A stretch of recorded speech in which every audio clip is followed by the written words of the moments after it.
Well, folks, here we are.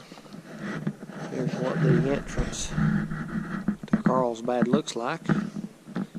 Just zigzag down around these paths and then voila, you're there. Voila.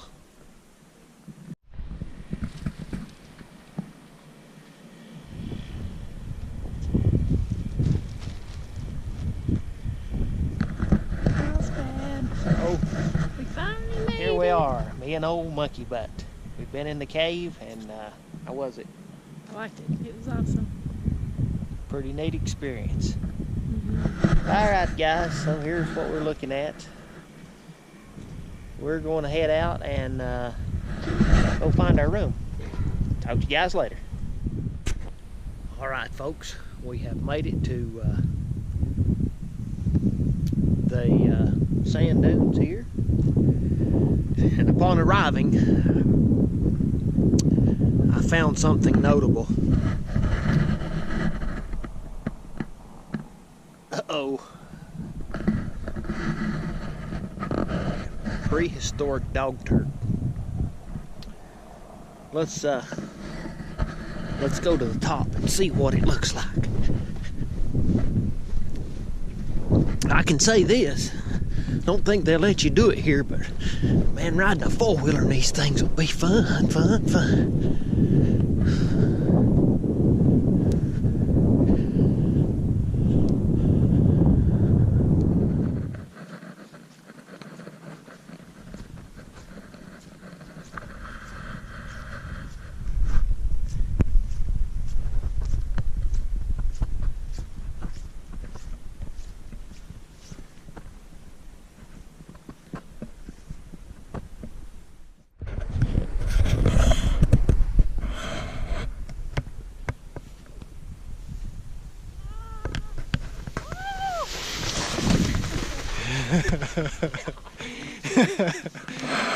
All right.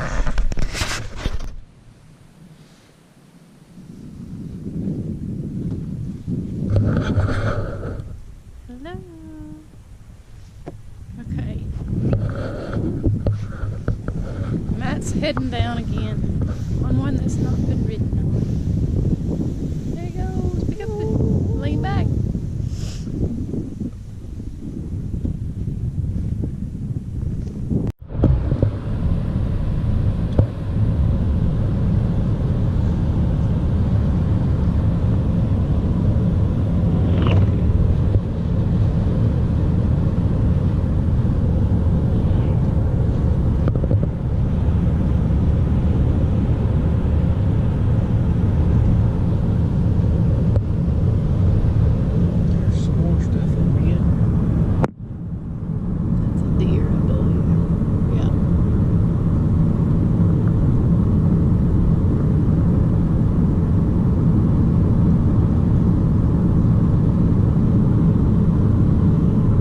Reminds me of a story I got told one time when I was in New Mexico.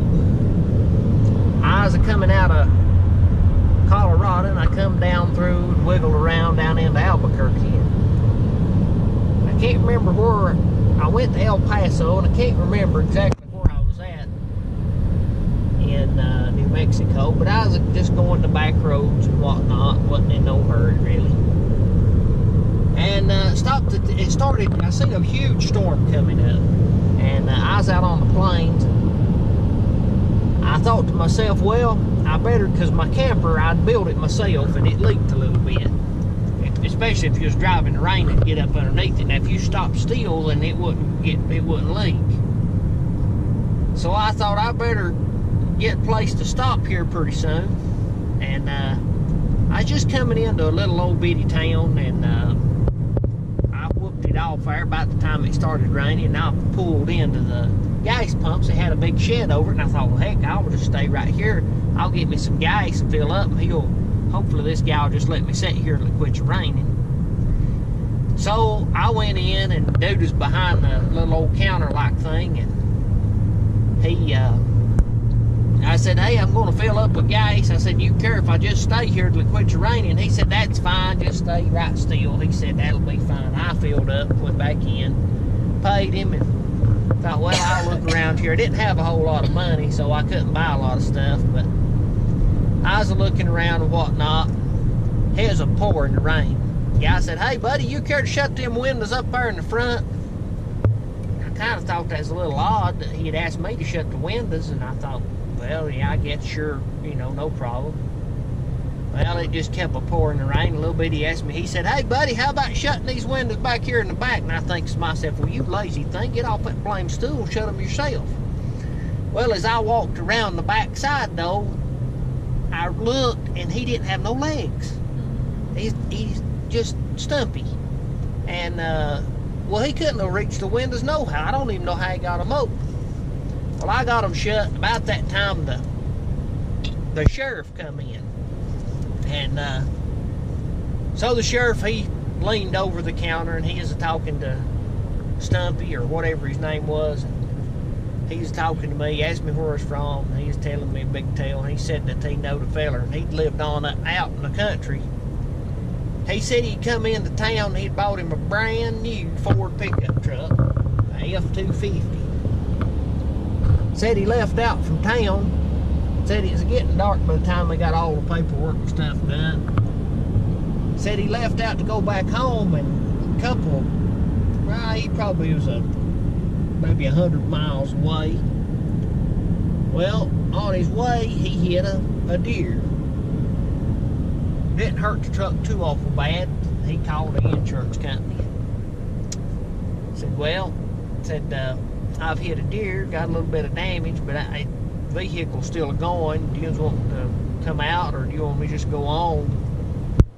They said, well, just just go on, and that's fine. He called the sheriff, and he said, yeah, I will make a report of it. He left out. Now, of course, this is before cell phones. This is CB, how he was talking to him. He hollered at him on the CB.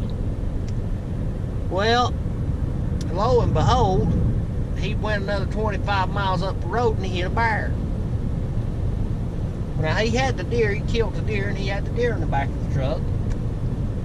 Well, he called in. He says, y'all ain't going to believe this, that I've hit a blame bear.